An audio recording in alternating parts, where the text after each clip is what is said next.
Les gars, on écoute Camille Makosso, ensuite on passe en mode déconstruction totale. Les amis, est-ce que vous savez pourquoi le président du Niger est allé en Algérie, Tiani? Tiani est en train de pleurer actuellement parce que son chef d'état-major particulier vient de faire une déclaration de guerre à la France. Ce petit voyou, nous voyons qu'actuellement c'est gâté que la France est en train de prendre des mesures pour l'allumer comme les États-Unis ont allumé au Venezuela. Il court auprès de l'Algérie pour dire les gars, comment on peut faire? Est-ce qu'on peut signer un accord de coopération entre nous pour que si la France essaie de tomber sur nous, vous puissiez me défendre? C'est tout. Il n'y a pas autre chose. Donc pour cela, il est obligé de trahir le Mali pour aller signer ces nouveaux accords avec ses nouveaux amis de l'Algérie. Mais tenez, les jours de Tiani sont comptés. Avant de commencer, sachez que tout ce qu'il a dit, c'est des mensonges. Et je vais le déconstruire devant tout le monde. Mais ce qui m'énerve dans cette histoire-là, c'est deux fois je t'entends dire, Camille Makosso, que tu es le meilleur influenceur d'Afrique de l'Ouest. Ça, par contre, j'aime pas quand tu dis cela.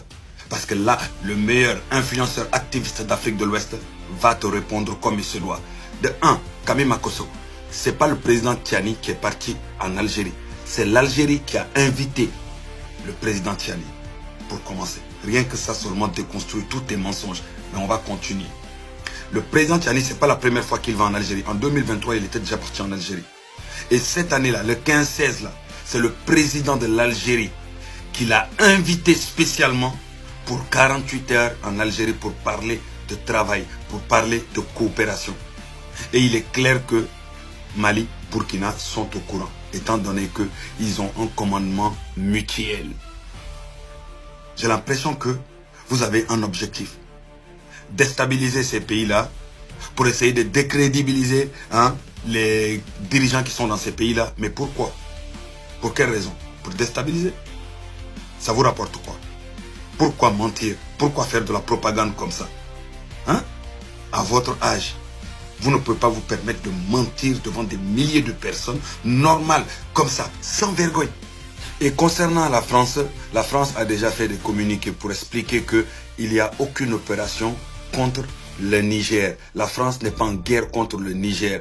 Et eux, ils ont compris le narratif. Ils ont compris le français que tu n'arrives pas à comprendre. Ils ont compris que quand le général là, ou je ne sais pas quel grade il a, était en train de parler, il parlait de guerre au niveau de la communication, tout simplement. Au niveau de la diplomatie, tout simplement. Au niveau des intérêts et non pas une guerre directe.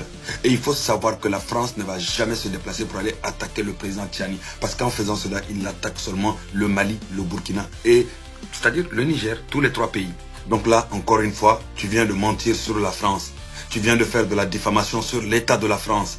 En faisant croire aux enfants africains que la France va venir attaquer, arrêter ou ne serait-ce que s'en prendre au président du Niger. C'est de la diffamation, mais tu ne t'en rends pas compte parce qu'il faut avoir quelque chose dans la cabeza pour pouvoir tout simplement donner des arguments et faire le boulot d'activiste. Ça, ce n'est pas de la marmaille, ça ne marche pas au niveau de la géopolitique. La marmaille ne marche pas. La marmaille, c'est du mensonge au niveau de la géopolitique. La marmaille, c'est de la diffamation au niveau de la géopolitique. Et c'est ce que tu es en train de faire tout simplement. Tout ça là, pourquoi? Dis-moi, qui t'envoie?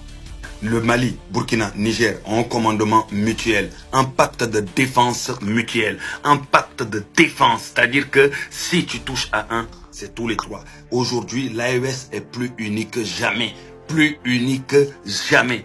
Et quand tu prends exemple sur le Venezuela, c'est de la rigolade tout simplement. Le Sahel, c'est un combat pour la souveraineté. Rien à voir avec le Venezuela. Le Venezuela était déjà contrôlé par les Américains depuis un bon bout de temps. Ils avaient tout ce qu'il fallait là-bas tout simplement. Mais dans le Sahel, c'est pas pareil tout simplement. C'est pour la souveraineté. Et on est en Afrique, non pas au Venezuela.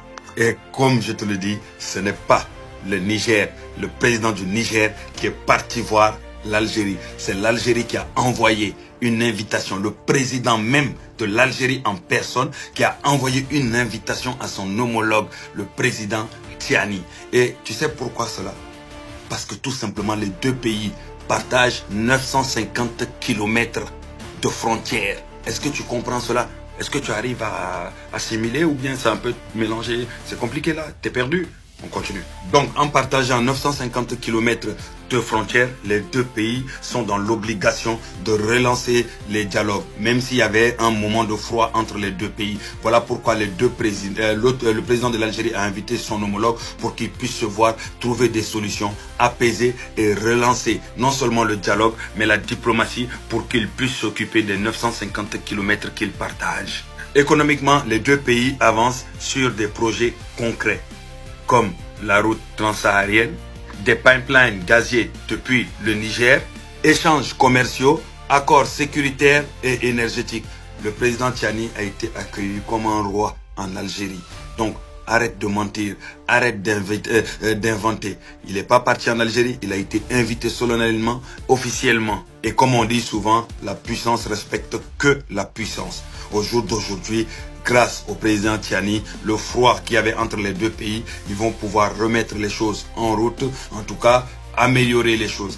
Et ils vont pouvoir utiliser aussi le Niger pour pouvoir être un pont entre l'Algérie, le Mali et le Burkina Faso. Est-ce que c'est clair? Il n'y a ni trahison, ni abandon, ni fuite. Tout simplement. Étant donné que c'est des chefs d'État, quand d'autres chefs d'État les invitent, ils vont y aller et tout. Et s'ils arrivent à se déplacer pour aller dans les invitations de d'autres chefs d'État, ça veut dire qu'ils ont assez confiance en eux. Ça veut dire qu'ils contrôlent au total tout ce qu'ils sont en train de faire. Et j'ai l'impression que ça vous fait mal. Le rapprochement Algérie, Niger et peut-être AES, ça vous fait mal. Pourquoi? Cela montre qu'il y a une grande puissance militaire qui risque de naître assez rapidement. Parce que si on prend l'AES, on finit par les associer avec l'Algérie. Là, quand même, on peut dire que c'est la première puissance africaine. Ça va aller très très vite. Donc, pourquoi vous avez peur?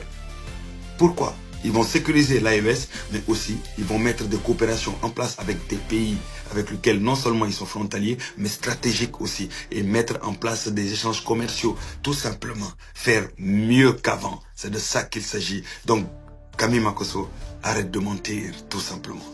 La géopolitique, c'est pas de la marmaille. C'est pas basé sur du mensonge. Parce que tant que tu vas mentir, on sera là pour te déconstruire totalement. Quand je pense que tu oses dire que toi, tu es le meilleur influenceur d'Afrique de l'Ouest, le meilleur influenceur activiste d'Afrique de l'Ouest, c'est moi. Moi, je ne peux pas me permettre de dire toute l'Afrique, mais l'Afrique de l'Ouest, en tout cas, toi, tu ne peux pas te mettre en face de moi. Tu es trop petit. Vive le président Tiani, vive l'AES, et on espère qu'ils vont atteindre leur objectif.